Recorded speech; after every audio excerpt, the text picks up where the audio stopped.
Hi, it's Brianna, and I'm here for Triumphant Tuesdays. This week's topic is knowing and respecting limits. A lot of people with eating disorders, even when well, myself included, have trouble putting themselves first, respecting their own limits and saying no. At least for me, when I say no, it produces massive feelings of guilt. I feel like I'm not a good friend, that I'm not going to meet expectations, that I'm going to let everyone down, and I'm not worthy of my friendships if I'm not a good friend. I think I fear, ultimately, not being loved if I say no and don't live up to others' expectations. I remember something Ariel said in her last video that really helped me. We have to teach others how to treat us. If I become the person that always says yes, then that will be expected of me. But if I sometimes say no, it will show that I have clear boundaries and that maybe people won't ask me as much because they know I'll say no sometimes. When I was doing research for this video, I read several different articles by life coaches, and they said that basically we should always act in our own best interests, and that most of humanity strives to lead their best life possible. So if we want to do that and help others do the same, we should lead by example.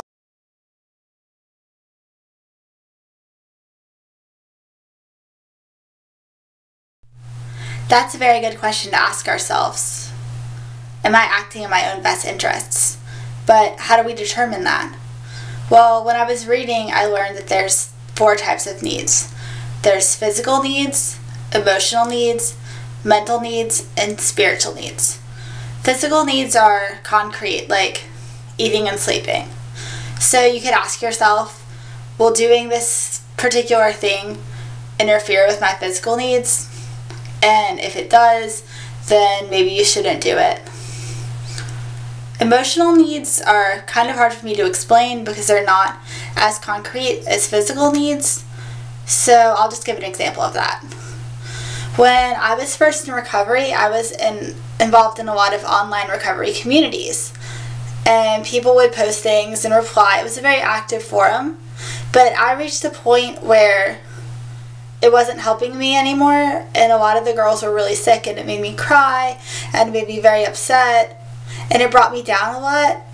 So I had to remove myself from those groups because they were triggering. So even though what I was saying was helpful to people and they were sad that I was leaving, that was hurting my recovery, so I had to stop because my emotional needs weren't being met.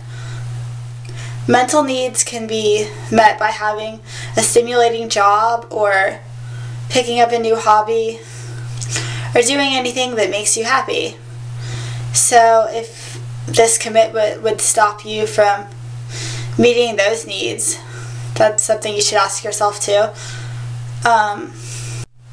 Spiritual needs can be met by attending church, praying, meditating, connecting with the world in some way, or just even connecting with yourself. So those are the 4 basic needs that you really should consider before making any commitment or saying yes. And if you do those 4 things, you're more likely to be acting in your own best interests.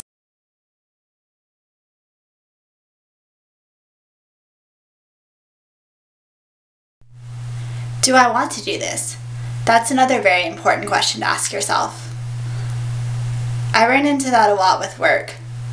They would call me and ask me to cover a shift, and I would immediately be like, yeah, sure, that's fine. And then I would regret it and think, why did I do that?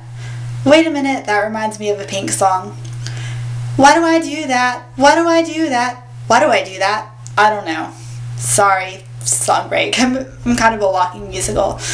But anyway, after that, I was already on the schedule, so I had to do it because I said yes. But one thing that really helped me was giving myself more time in order to make a decision. So now all my work calls go to voicemail so that I have time to think about whether I would really like to do this. But you can also do that with other people. If someone asks you to do something, you can always say, can I have 5 minutes or an extra day to think about this? Not saying yes immediately doesn't mean you're saying no either. It just gives you more time to make the best decision for yourself. If you have the time, you could always make a pro and con list regarding your decision. I remember one morning I got called in for a closing shift, but it was 8 o'clock in the morning, So I let the call go to voicemail, and I decided to make a pro and con list regarding the decision. And I decided from that pro and con list that it was actually best that I go, because even though I would have rather hung out and stayed home, I needed the money and rent was due. So by making that money, I was actually acting in my own best interests.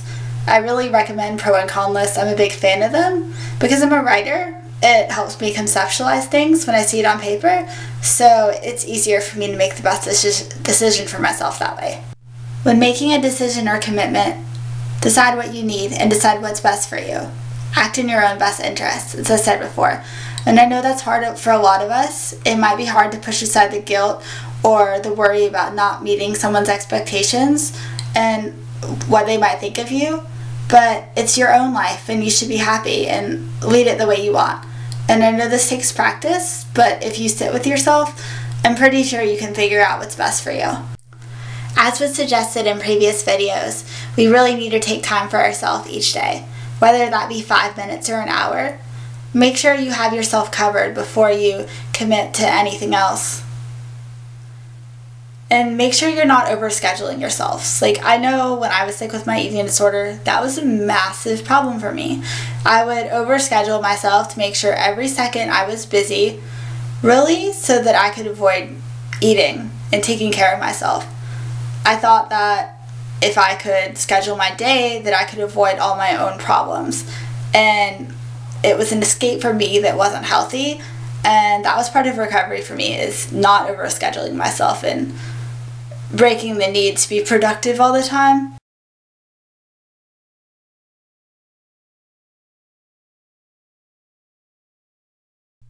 So, the ultimate question, how do you say no? Trust me guys, I'm still asking myself that.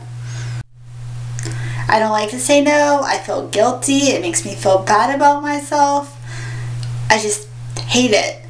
But I was reading from one of the life coaches that actually you should embrace guilt and act like it was a friend and be happy that it's here. And I was like, what?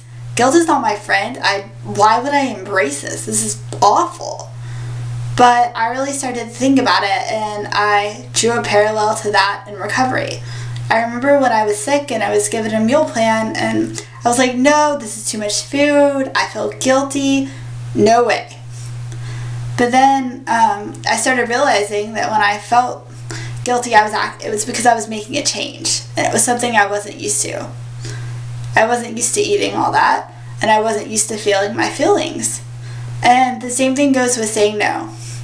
You just have to do it and deal with the consequences, and you will feel guilty, but it will pass.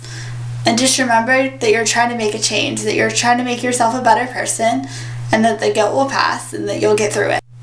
Feelings and facts are definitely not the same thing. Just because you feel like something is wrong doesn't mean that it is. It might actually be right. When I was recovering from my eating disorder, I felt like it was wrong to eat all that food. But it wasn't. It was right, and it made me healthy, it made me better, it made me strong. Just because it feels wrong to say no doesn't mean it actually is. Because sometimes you're acting in your own best interests, and you're helping other people by leading by example, because you want them to act in their own best interests as well.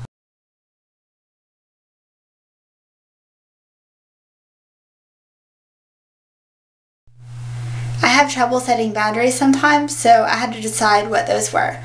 And I call them my non-negotiable boundaries. And my non-negotiable boundaries are my bedtime and how much time per day I give myself to do whatever I would like.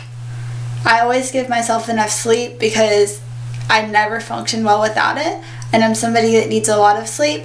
And also I make sure to give myself an hour a day to do whatever I want to do, because no matter how bad my day is or no matter how filled it is, at least I know that I have that time for myself. It helps me live my best life and be most productive and most helpful to other people. Live your best life so that ultimately, by example, you help others do the same. I hope my suggestions were helpful. Keep fighting for freedom, stay strong, and have a beautiful day.